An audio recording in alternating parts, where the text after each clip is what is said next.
અમદાવાદમાં વેજ બર્ગરને બદલે non veg burger અપાયું અને તેને લઈને આ એક્શન સામે આવ્યું છે। નરોડામાં ગ્રાહકના ઓર્ડરમાં અહીં ચિકન બર્ગર આવી ગયું હતું। આ વેજ બર્ગરને બદલે સ્પાઇસી ચિકન બર્ગર આવ્યું। હંસપુરા મેકડોનાલ્ડમાંથી આ ઓનલાઈન ઓર્ડર કરવામાં આવ્યો હતો।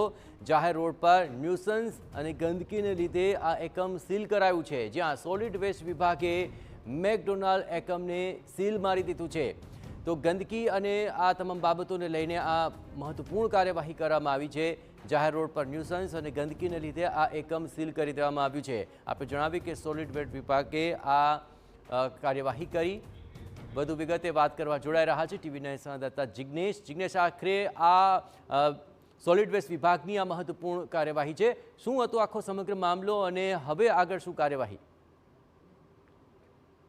જે રીતે અવારનવાર આ પ્રકારની ઘટના સામે આવતી હોય છે, વેજ અને નોનવેજ બંને વસ્તુ પીરસતી જે રેસ્ટોરન્ટ છે ત્યાં જનાર વ્યક્તિઓએ ચેતી જવાની જરૂર છે। ખાસ કરીને વેજ ખાનાર લોકોએ ચેતી જવાની જરૂર છે, કારણ કે અવારનવાર આ જ પ્રકારની ઘટનાઓ સામે આવી રહી છે કે વેજ ઓર્ડર કરવામાં આવ્યો હોય પરંતુ નોનવેજ આપી દેવામાં આવ્યું હોય, પીરસી દેવામાં આવ્યું હોય।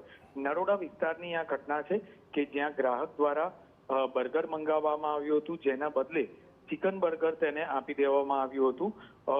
મહત્વની બાબત છે કે હંસપુરા ખાતે આવેલ જે મેકડોનાલ્ડ છે તે જગ્યાની આ ઘટના છે કે ઓનલાઈન જે ઓર્ડર કરવામાં આવ્યું હતું તે ઓનલાઈનમાં ચિકન બર્ગર પીરસી દેવામાં આવ્યું। જ્યારે આ બાબતની કમ્પ્લેન કરવામાં આવી, કોર્પોરેશનના ઓફિશિયલ નંબર 155-303 પર ફરિયાદ કરવામાં આવી, ત્યારે કોર્પોરેશનની ટીમ દ્વારા જે સમગ્ર મામલો છે તેને ગંભીરતાથી લઈ અને ચેકિંગ હાથ ધરવામાં આવ્યું। ચેકિંગ દ્વારા જે આ યુનિટ હતું, મેકડોનાલ્ડ હતું, તે આજુબાજુમાં પણ જાહેરમાં ગંદકી કરવામાં આવી હોવાનું સામે આવ્યું હતું, જેના કારણે આ યુનિટને સીલ કરવામાં આવ્યું છે।